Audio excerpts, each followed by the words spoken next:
Hi friends, welcome to Mantra diversional YouTube channel. நம்ம இந்த video என்ன பார்க்க போகிறோம் அப்படின்னா, அதுக்கு முன்னாடி இந்த யூடியூப் சேனலை சப்ஸ்கிரைப் பண்ணாலுமே சப்ஸ்கிரைப் பண்ணி வச்சுக்கோங்க. அங்கே வீடியோக்குள்ளே போகலாம். நவராத்திரி 9 நாட்கள் கொண்டாடப்படணும் எல்லாருக்கும் தெரியும். அந்த நவராத்திரியில் 9 நாட்களில் முதல் நாளாக மகேஸ்வரி அப்படிங்கிற கடவுளை தான் நம்ம வணங்கணும்.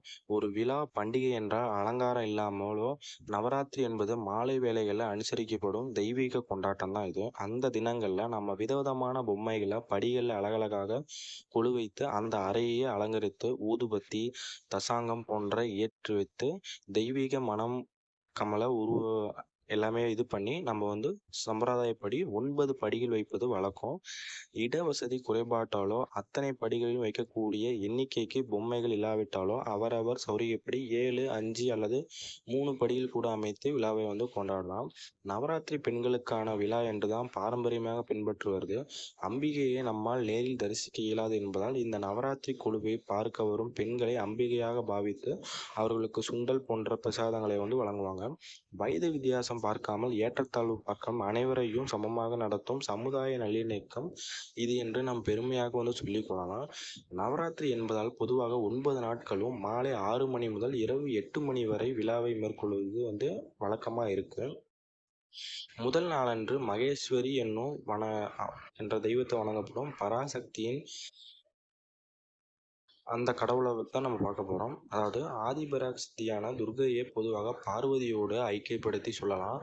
அவள் ஹிமவானின் புத்திரி என்பதால் அவளை மலைமகள் என்றும் நம்ம போற்றுகிறோம். தீயவர்களை மாய்த்த நல்லவர்களுக்கும் அப்பாவிகளுக்கும் நற்கதி அருளியவள் மகேஸ்வரி என்ற பராசக்தி. அசுரர்களை அழித்து எளியோரையும் அப்பாவி நல்லோரையும் காக்கும் அற்புத தெய்வம் தான் அந்த பராசக்தி. நவராத்திரி முதல் நாள் அம்பிகைக்கு வெண்பொங்கல் நெய்வேத்தியம் செய்து கொலுவை பார்க்க வரும் பெண்கள் மற்றும் குழந்தைகளுக்கு கொடுப்பது வழக்கம். இந்த நாளில் அம்பிகையை வணங்கினால் எதிரிகள் விலகுவர், கடன் தொல்லைகள் நீங்கும், ஆயுளும் செல்வமும் விருத்தி அடையும். நவராத்திரி நாட்களில் அரிசி மாவில் புள்ளி கோலமிட வேண்டும். இன்ன கோலம்தான் என்று இறுதியான சட்டத்திட்டமோ சம்பிரதாயமோ கிடையாது. அவரவர் வீடுகளில் மூதாதைகள் எவ்வாறு கோலமிட்டு வழிபட்டாங்களோ அதே மாதிரி எல்லாம் பண்ணலாம். இந்த மகேஸ்வரி அம்மனுக்கு ஏற்ற மல்லிகைப்பூ, சிவப்பு அரளி, வில்வம், மலர் சூட்டியும் அர்ச்சரித்து வழிபடுவது வழக்கம். துர்க்கை துதி, ஸ்லோகங்கள், பாடல்கள் எல்லாம் பாடி அம்பிகையை மகிழ்ப்பது பாரம்பரிய வழக்கம். முதல் நாளில் அம்பிகையை 2 வயது குழந்தையாக பாவித்து பூஜிப்பது சம்பிரதாயம். நம் குடும்பத்திலோ அல்லது அக்கம் பக்கத்திலோ அல்லது உறவிலோ அந்த வயது பெண் குழந்தைகள் இருக்குமானால் அழைத்து முடிந்த அலங்காரம் செய்து நிவேதனம் பண்ணலாம்.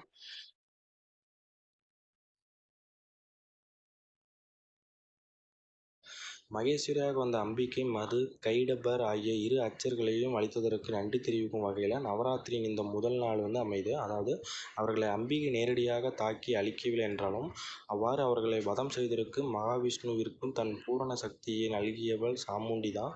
மகாவிஷ்ணுவிற்கே ஏற்பட்ட மாயையை போக்கியவள் இவள் என்கிறார்கள். தன்னிடமிருந்து உருவான இந்த தீயவர்களை தானே அழிக்க வேண்டும் என்று தீர்மானம் செய்து கொண்டதனால அவர்களுக்கு சாபப்படி அவர்களை தம் மடியில் கிடத்தி கொண்டார். இதனாலேயே அவர் மதுசூதனன் என்று போற்றப்படுகிறார். இவ்வாறு மகாவிஷ்ணுவுக்கே மாயையை விலக்கி அரக்கர்களை அழிக்க உதவியதால் பராசக்தி மதுகை டபாந்தரி என்று போற்றப்படுறாங்க. இந்த தினத்தை கொண்டாட தான் முதல் நாளாக நம்ம கொண்டாடுறோம்.